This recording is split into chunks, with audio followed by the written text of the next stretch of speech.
Hi, I'm Chris with Crawlspace Doors. You've watched our videos on how to measure and install your crawlspace door.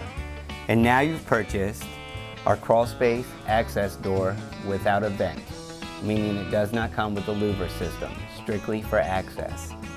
You get a frame, a cover, mounting hardware. Once you've mounted your frame over your opening and put the cover on, you have these pins on the left and right side that you simply take in and out to remove your cover for access. If you are looking for an insulated door, you can add a piece of foam board that you purchase from Home Depot or Lowe's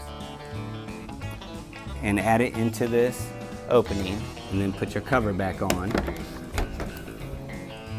with your pins left and right side, and you have an insulated crawl door for the winter time.